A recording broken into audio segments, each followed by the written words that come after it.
but it is catching fire. We've had a webinar. We've had 200 schools involved. We need to boost that up. We have 618 districts. We need more, right, Dick? But they're on it. And some of that comes from, do they open up the email or whatever? We'll stay on it, but we have the webinar that we can now send out to everybody else. We want all the schools to be involved.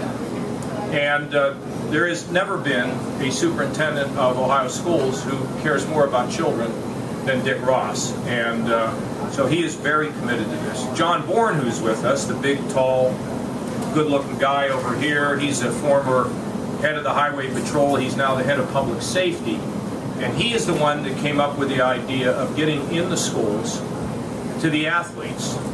Now, I've been saying all along, we obviously want to pay attention to the boy athletes, but, the real action is with the girls. And then after watching little Monet pitch the last couple times, I've been able to prove what I'm saying. She's striking out boys like you can't believe it. I love every strikeout. It's fantastic.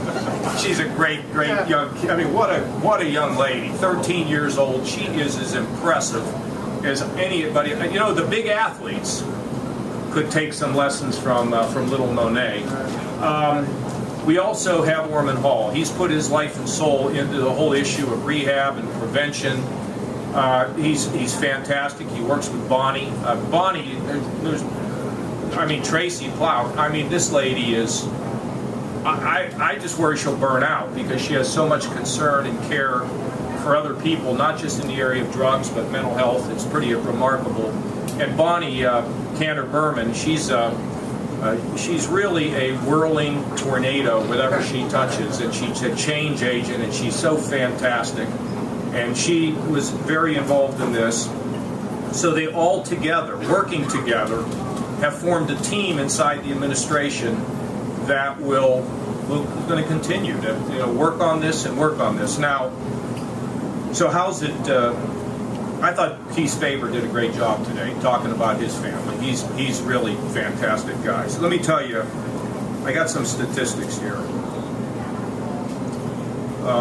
Prescribing guidelines. What we did, ladies and gentlemen, is we asked anybody who's prescribing, instead of banging them over the head with a sledgehammer, can we work together to try to make sure that we get a second opinion if you're going to have to prescribe something that seems to be a significant amount. Prescription opiate deaths in Ohio is down 12%, which is the first sign that we're starting to make progress. We have a 40% decline in prescriptions being prescribed at dangerous levels. There's a level at which it sets off an alarm bell. We have a 40% decline in these prescriptions being prescribed. And listen to this. A 50% decrease in Ohio teens using prescription painkillers without a prescription. How about that? 50% decline. Drug seizures this year, 6,689 drug arrests, 20% more than 2013, and over 22 million worth of drugs seized. It's starting to work. Now, we all know that the availability of heroin has come as a result of the tightening up of the prescription drugs. So we've kind of moved from one problem to another, but we're dealing with the problems of heroin as well. Now, Paul Schoonover, this guy is unbelievable. His son went to school where my daughters go to school. Worthington Christian is like as conservative and as value-driven as you can find. So here's a guy who has a son, baseball team, working, Worthington Christian, great values, and heroin takes his son. Now, Paul has been engaged in, you couldn't ask a guy to do any more. So he's taken the pain and the darkness of the loss of his son to try to save other people. I've got to tell you, I'm amazed at what this guy can do. And there's a lesson there for other people who go for similar tragedies, that they can take very bad things and turn it into good. And maybe sometimes people don't want to hear it, but I believe the Lord so much honors and appreciates it. So, Paul, you are the best. I just think we're gaining.